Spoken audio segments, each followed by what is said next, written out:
राजस्थान जितना रजवाड़ों के लिए जाना जाता है, उतना ही यहाँ की भूतिया कहानियाँ पॉपुलर हैं। लेकिन आज जो हम आपको बताने जा रहे हैं वो कोई कहानी नहीं, बल्कि एक सच्ची घटना है। सालों पहले घटी एक खौफनाक घटना आज तक खौफ का वो मंजर दिखाती है कि लोग डर के मारे उस घटना का जिक्र करने से भी बचते हैं। ये एक ऐसी भूतिया घटना है जिससे एक पूरा परिवार खत्म होते होते बचा। तो आइए बताते हैं आपको वो खौफनाक सच जो जयपुर के एक सड़क पर घटी थी। अगर आप हमारे चैनल पर नए हैं तो चैनल को सब्सक्राइब जरूर कर दें ताकि आगे आने वाले वीडियोस बिना देरी के आप तक पहुंच जाएं। तो आइए बताते हैं आपको कि साल 2002 में कौन सी वो घटना हुई थी जिसके बारे में जो भी सुनता है हैरान हुए बिना रह नहीं पाता। यहाँ तक कि कुछ लोगों की रूह कांप जाती है इस घटना को सुनते हुए।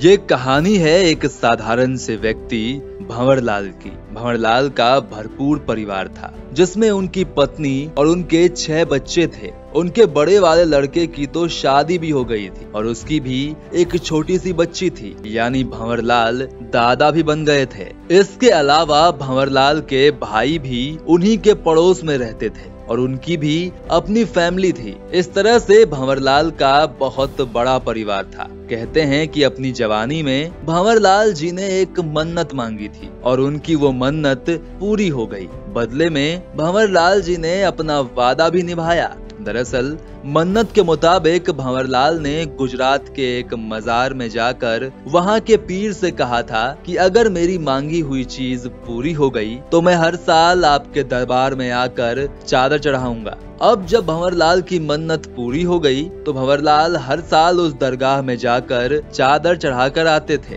ये सिलसिला कई सालों तक चला। फिर आया साल 2002 से पहले भंवरलाल जी अकेले ही बाबा की दरगाह पर जाया करते थे, लेकिन इस बार उनके परिवार ने भी उनसे गुजरात चलने की जिद की और साथ ही चादर चढ़ाने की भी। भंवरलाल मान गए और तय हुआ कि एक मिनी बस के जरिए जयपुर से गुजरात तक का सफर तय किया जाएगा। फिर तय तारीख पर शाम को भंवरलाल का पूरा परिवार गुजरात के लिए निकल गया। वे सभी दरगाह पहुंचे और उसके बाद परिवार के लोगों ने गुजरात में कुछ शॉपिंग भी की।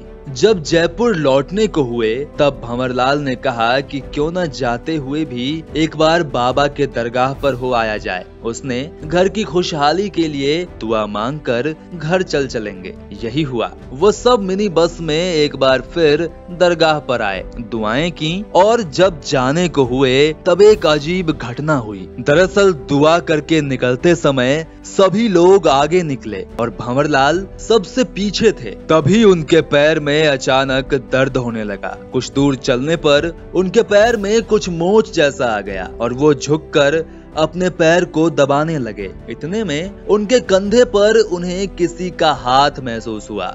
जब उन्होंने निगाहें ऊपर उठाई तो सामने एक बाबा जी खड़े थे। उन्होंने भंवरलाल से कहा कि तुम जरा संभल कर चलना, तुम्हारे परिवार पर एक बड़ा खतरा आने वाला है। ये सब कहकर बाबा जी आगे बढ़ गए। पैर में मोच होने के कारण भंवरलाल उन्हें रोक भी न सके और इतने में बाबा आंखों से ओझल हो गए। जैसे ही बाबा जी दिखाई देना बंद हुए वैसे ही भंवरलाल के पैर के दर्द में आराम हो गया। इतने में उनका परिवार काफी आगे बढ़ चुका था। भंवरलाल भी उठे और सबके पीछे चलने लगे, लेकिन उन्होंने किसी से भी कुछ नहीं कहा। कहते तो शायद परिवार के लोग पैनिक कर जाते। खैर सभी लोग बस में बैठे और जयपुर की यात्रा फिर से शुरू हुई। रात के कोई 1 बजे होंगे। तब ड्राइवर ने कहा कि कुछ देर के लिए बस रोक दूं क्या? तब बस में ड्राइवर के अलावा सिर्फ 3 लोग जाग रहे थे, भंवरलाल, उनके भाई और उनका बड़ा लड़का। ड्राइवर की बात सुनकर भंवरलाल ने कहा कि किसी ढाबे पर बस रोकना, अभी तो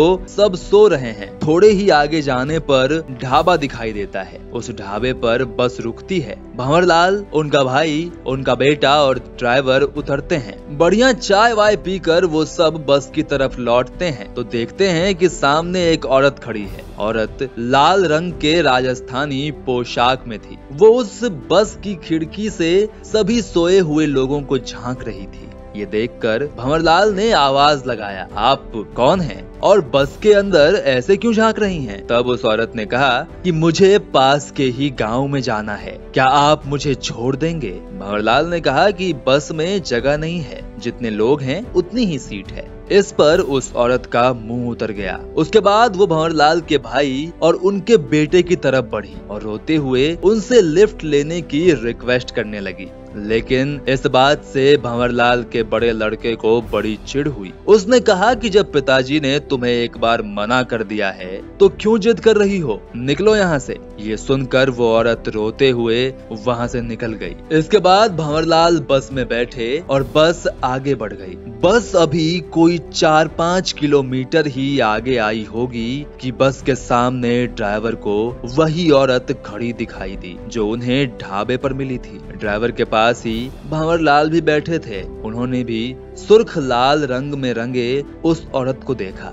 गौर से देखने पर पता चला कि उस औरत का पूरा मुंह तो जला हुआ है। वो हाथ फैलाकर जोर से चीख रही थी। ड्राइवर को कुछ समझ नहीं आ रहा था। भंवरलाल को ऐसे में उस फकीर की बात याद आई कि जो उन्हें दरगाह में मिला था और अपने परिवार का ध्यान रखने के लिए कहा था। भंवरलाल को समझते हुए देर न लगी कि उन पर कोई बड़ी मुसीबत आ चुकी है। उन्होंने ड्राइवर से कहा कि कुछ भी हो जाए लेकिन बस मत रोकना। ड्राइवर डर से कांप रहा था, लेकिन उसने वैसा ही किया जैसे भंवरलाल उसे बता रहे थे। उसने बिल्कुल भी बस नहीं रोकी और उस औरत के बिल्कुल साइड से बस निकाल ली। लेकिन खेल तो अभी शुरू हुआ था। बस जब थोड़ी दूर गई तो उन्होंने साइड मिरर से देखा कि वो औरत तो तेजी से भागी भागी उन्हीं के बस की तरफ आ रही है। दूसरी तरफ से भंवरलाल ने भी उस औरत को अपनी ओर आते देखा। वो ये समझ नहीं पा रहे थे कि आखिर कोई इंसान इतनी तेजी से कैसे भाग सकता है।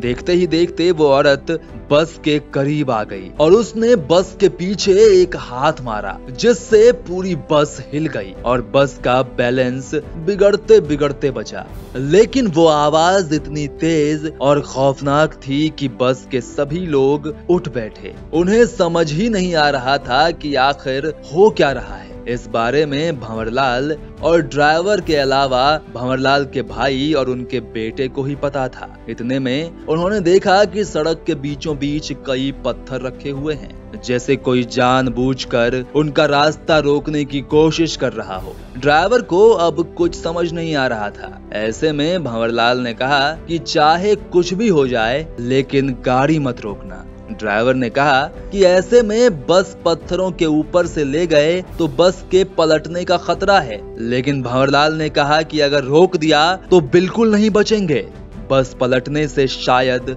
बच भी जाएं। ये सुनकर ड्राइवर ने पत्थरों के ऊपर से ही बस को उछाल दिया। किस्मत से बस नहीं पलटी और सभी सुरक्षित थे। सभी लोग अब पत्थर के उस पार आ गए थे। फिर भंवरलाल ने साइड मिरर से देखा कि वो औरत वहीं रुक गई है। पीछे बैठे लोगों ने भी पीछे के शीशे से देखा कि वो सुर्ख लाल जोड़े में मुंह जली औरत वहीं रुक गई है। ये देखकर सबके जान में जान आई। वो औरत पत्थरों के पास खड़ी होकर मुंह बना रही थी और ऐसा लग रहा था कि वो अफसोस कर रही हो कि उन्हें रोक क्यों नहीं पाई। वो चीखते हुए जाते हुए बस को देख रही थी। ड्राइवर ने आगे जाकर बस को थोड़ा धीरे करके देखना चाहा कि अब वो मुंहजली चुड़ैल क्या करती है। तब उसने देखा कि वो औरत वहां से आगे नहीं आ पा रही है, यानी उस पत्थर तक ही खतरा था। ये सब बीतने के बाद भंवरलाल जयपुर पहुंचे और सभी लोग खौफ में थे। कुछ लोग अपनी नींद पूरी करने चले गए, लेकिन भंवरलाल की नींद उड़ी हुई थी। सुबह जब अखबार आया तो उन्होंने पहले पन्ने पर जो देखा, इससे उनके पैरों तले की जमीन खिसक गई। पहले पन्ने पर एक खबर थी कि कल रात जहां से भंवरलाल की बस गुजरी, उसी सुनसान रास्ते पर एक बस पलट गई और बस में मौजूद सभी लोग मारे गए। ये मौत इतने रहस्यमयी तरीके से हुई थी क्योंकि गाड़ी के ब्रेक और दूसरी चीजें बिल्कुल ठीक थी। भंवरलाल को समझते देर न लगी, ये उसी चुड़ैल का काम है। ये घटना उसके 1 घंटे बाद की है, जब भंवरलाल जी का बस उस रास्ते से गुजरा, यानी दूसरे बस बस वालों ने चुड़ैल के कहने पर बस को रोक दी होगी और फिर चुड़ैल ने उन्हें अपना शिकार बना लिया होगा। ये सब जानकर भंवरलाल ने भगवान का धन्यवाद किया कि आज वो और उनका परिवार जिंदा है। आज उस घटना को 22 साल बीत गए हैं, लेकिन आज भी उसका खौफ भंवरलाल के पूरे परिवार को है। भंवरलाल जी की मौत 2004 में हो गई थी, लेकिन उनके परिवार के लोग आज भी उस घटना का जिक्र करते हुए कांप उठते हैं। इसलिए दोस्तों, सुनसान सड़क पर किसी को लिफ्ट देने से पहले 100 बार सोचें।